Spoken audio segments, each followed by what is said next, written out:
A very good morning to all of you. स्वागत करता हूं आपका अपना यूट्यूब चैनल मैथ अड्डा सारण में।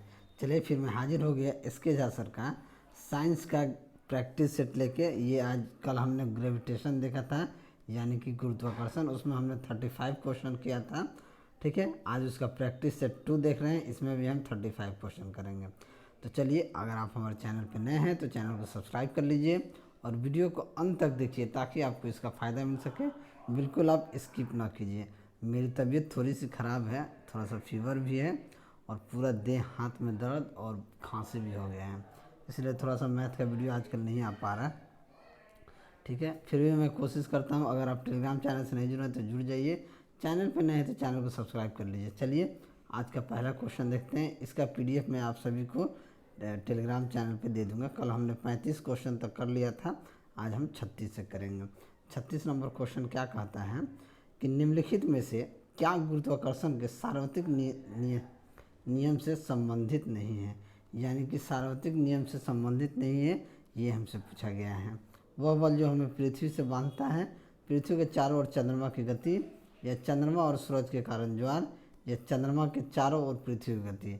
तो गुरुत्वाकर्षण सार्वत्रिक नियम से जो नहीं है वो आपका चंद्रमा के चारों ओर पृथ्वी की गति से नहीं है।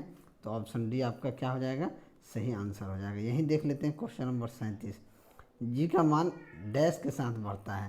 देखिए जी का मान बढ़ता है कब, हमने आपको बताया था कि जी के मान में 3 केस होते हैं।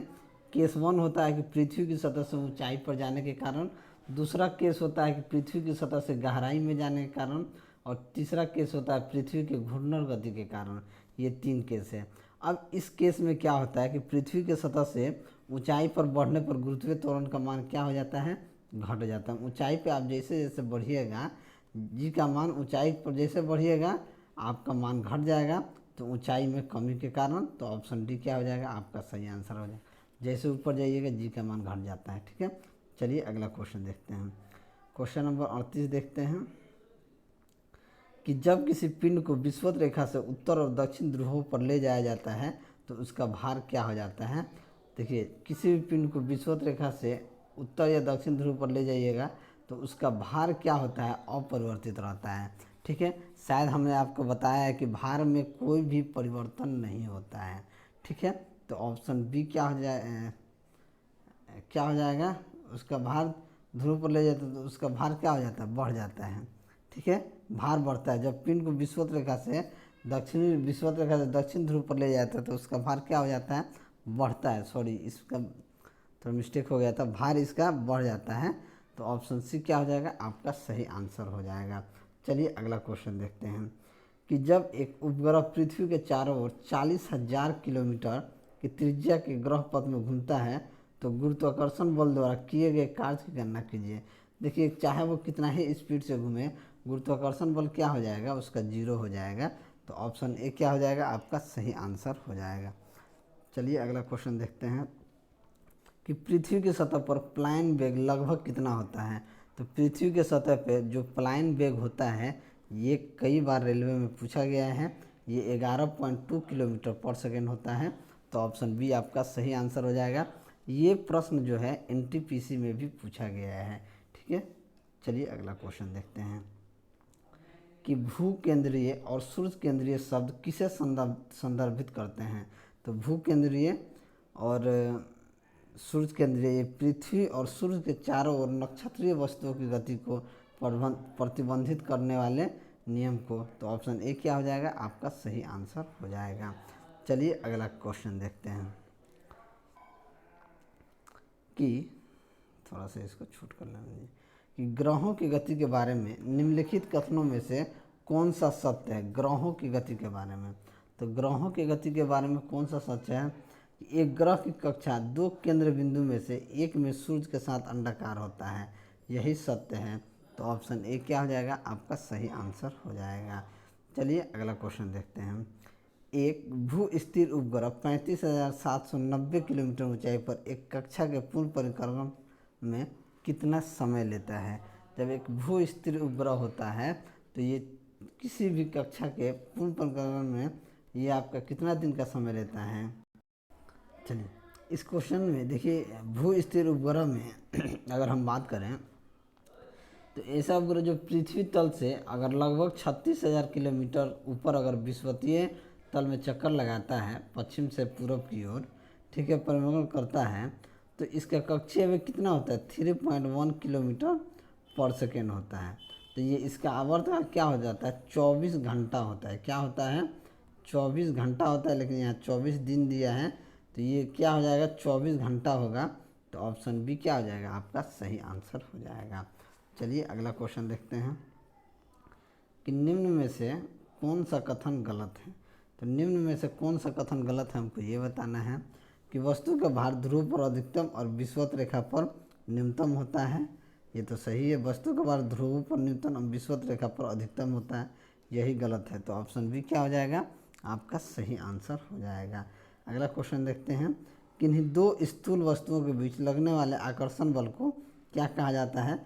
तो लगने वाले आकर्षण बल को गुरुत्वाकर्षण बल कहा जाता है। तो ऑप्शन बी क्या हो जाएगा? आपका सही आंसर हो जाएगा। नेक्स्ट, कौन सा बल हमारे सौर मंडल की संरचना को बनाए रखता है? तो हमारे सौर मंडल की संरचना को बनाए रखने वाला कौन है? तो ये है गुरुत्वाकर्षण है। तो ऑप्शन डी क्या हो जाएगा? आपका सही आंसर हो जाएगा। चलिए अगला क्वेश्चन देखते हैं कि निरंतर गुरुत्वाकर्षण का चिन्ह क्या होता है? निरंतर गुरुत्वाकर्षण का चिन्ह बरका जी होता है। तो ऑप्शन बी क्या हो जाएगा? आपका सही आंसर हो जाएगा। इनमें से कौन सी एक रासायनिक प्रतिक्रिया नहीं है? रासायनिक प्रतिक्रिया नहीं है, अपघटन, ऑक्सीकरण, हाइड्रो, ये सारा क्या है? रासायनिक प्रतिक्रिया है, लेकिन गुरुत्वाकर्षण जो है रासायनिक प्रतिक्रिया नहीं है। चलिए अगला क्वेश्चन देखते हैं कि अंतरिक्ष यान के अंदर अंतरिक्ष यात्री डैश वजन महसूस करते हैं। अंतरिक्ष में जो यात्री होते हैं वो महसूस क्या करते हैं? शून्य वजन महसूस करते हैं। ऑप्शन सी क्या हो जाएगा? आपका सही आंसर हो जाएगा।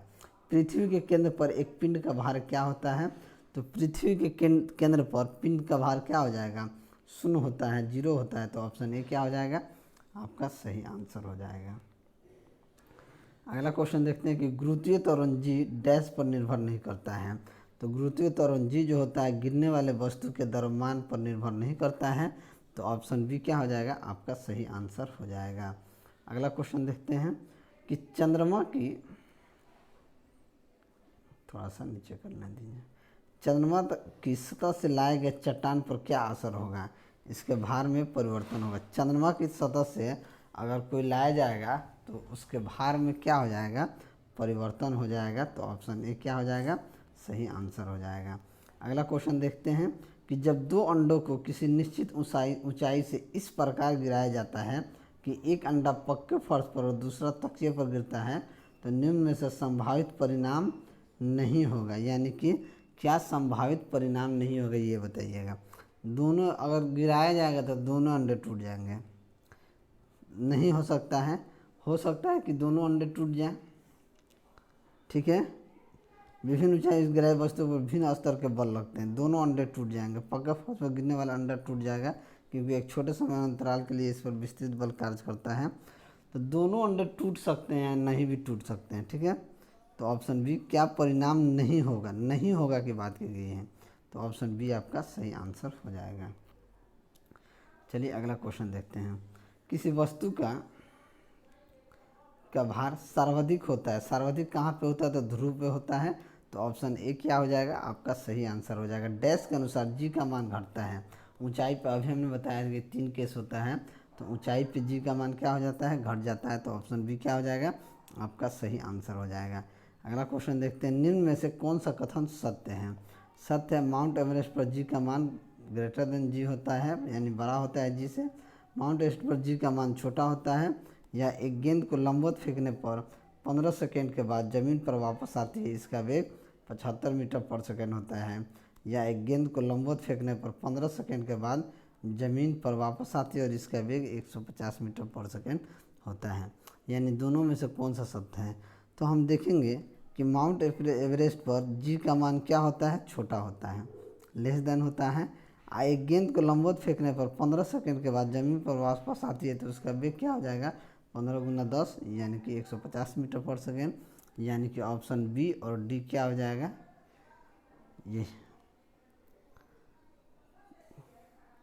केवल बी और डी क्या हो जाएगा? सत्य हो जाएगा। तो ऑप्शन ए क्या हो जाएगा? आपका सही आंसर हो जाएगा। चलिए अगला क्वेश्चन देखते हैं पृथ्वी की सतह से h गहराई पर, पृथ्वी की सतह से h ऊंचाई पर गुरुत्वाकर्षण का अनुपात क्या होगा, जहां r e पृथ्वी की त्रिज्या और h लेस देन e है। तो h के साथ रैखिक ढंग से बढ़ेगा, तो ऑप्शन डी क्या हो जाएगा, आपका सही आंसर हो जाएगा। अगला क्वेश्चन देखते हैं कि जी का मान क्या होता है। स्मॉल जी का मान क्या होता है, पृथ्वी की केंद्र की ओर जाने पर कम हो जाता है। तो ऑप्शन ए क्या हो जाएगा, आपका सही आंसर हो जाएगा। मुक्त रूप से गिरने के दौरान पिंड किस स्थिति में होगा। तो मुक्त रूप से गिरता है तो भारहीनता होता है, उसका स्थिति भारहीनता में हो जाएगा। तो ऑप्शन ए क्या हो जाएगा, आपका सही आंसर हो जाएगा। चलिए अगला क्वेश्चन देखते हैं कि किसी वस्तु पर कार्य करने वाले गुरुत्वीय बल को क्या कहते हैं, उसे भार कहते हैं। तो ऑप्शन डी क्या हो जाएगा, आपका सही आंसर हो जाएगा। ये फास्ट रिवीजन के लिए है, ठीक है। चलिए, गुरुत्वाकर्षण की वजह से उत्पन्न होने वाले त्वरण का मान किस पर निर्भर नहीं करता है। तो नीचे गिरने वाले वस्तु के द्रव्यमान पर, यह हमने अभी किया है। तो ऑप्शन बी क्या हो जाएगा, आपका सही आंसर हो जाएगा। अगला क्वेश्चन देखते हैं कि निम्नलिखित में से कौन सा गुरुत्वाकर्षण का उदाहरण नहीं है। गुरुत्वाकर्षण का उदाहरण कौन नहीं है, ग्रहों के वायुमंडल को उनसे अलग होने से रोकना, या ब्लैक होल के घूर्णन में सहायक, या तारों को आपस में जोड़े रखना, या चांद को उसी स्थिति में होना। या ब्लैक होल के घूर्णन में सहायक होना, यह गुरुत्वाकर्षण का उदाहरण नहीं है। मुक्त रूप से गिरना केवल डैश में संभव है, मुक्त रूप से गिरना केवल निर्वात में संभव है। तो ऑप्शन डी क्या हो जाएगा, आपका सही आंसर हो जाएगा। अगला क्वेश्चन देखते हैं कि गुरुत्व बल डैश के बीच आकर्षण बल द्वारा परिभाषित होता है। ये दो द्रव्यमानों के बीच के आकर्षण बल द्वारा परिभाषित होता है, ठीक है। तो ऑप्शन बी आपका सही आंसर हो जाएगा। नेक्स्ट देखिए, पृथ्वी के चारों ओर चंद्रमा की गति डैश के कारण होती है। तो ये गुरुत्व बल के कारण होती है। तो ऑप्शन ए क्या हो जाएगा, आपका सही आंसर हो जाएगा। अगला क्वेश्चन देखते हैं कि पृथ्वी की भूमध्य रेखा पर किसी पिंड के भार की तुलना में डैश ध्रुव पर पिंड का भार क्या हो जाएगा। तो ध्रुव पर पिंड का भार भूमध्य रेखा से अपने भार से अधिक होता है। तो ऑप्शन सी क्या हो जाएगा, आपका सही आंसर हो जाएगा। अगला क्वेश्चन देखते हैं, निम्न में से किस स्थान पर गुरुत्वीय त्वरण का मान शून्य होता है। तो शून्य कहाँ होता है, पृथ्वी के केंद्र पे होता है। तो ऑप्शन बी आपका सही आंसर हो जाएगा। वह बिंदु जहाँ पर एक वस्तु का संपूर्ण भार कार्य करता है उसे डैश कहा जाता है, उसे गुरुत्वाकर्षण केंद्र कहा जाता है। तो ऑप्शन सी क्या हो जाएगा, आपका सही आंसर हो जाएगा। अगला क्वेश्चन देखते हैं कि जी का इकाई त्वरण की इकाई के समान अर्थात है। तो जी का इकाई क्या होता है, त्वरण का होता है मीटर पर सेकेंड स्क्वायर। तो ऑप्शन सी क्या हो जाएगा, आपका सही आंसर हो जाएगा। और ये अगला क्वेश्चन है, देखिए, निम्न में से कौन सा कथन असत्य है। असत्य की बात की गई है। तो जी का मान गिरती हुई वस्तु पर निर्भर नहीं करता है, इसका आंसर यही होगा, ठीक है। इसका आंसर बी होगा। तो चलिए, अगर मेरा वीडियो आपको अच्छा लगा हो तो वीडियो को लाइक करें, दोस्तों में शेयर करें। अगर आप हमारे चैनल पर नए हैं तो चैनल को सब्सक्राइब करें। मैं ऐसे ही वीडियो लेकर आपके सामने हाजिर होता रहूँगा। चलिए, मिलते हैं अगले वीडियो में, तब तक के लिए जय हिंद। इसका PDF मैं टेलीग्राम पे डाल दूँगा।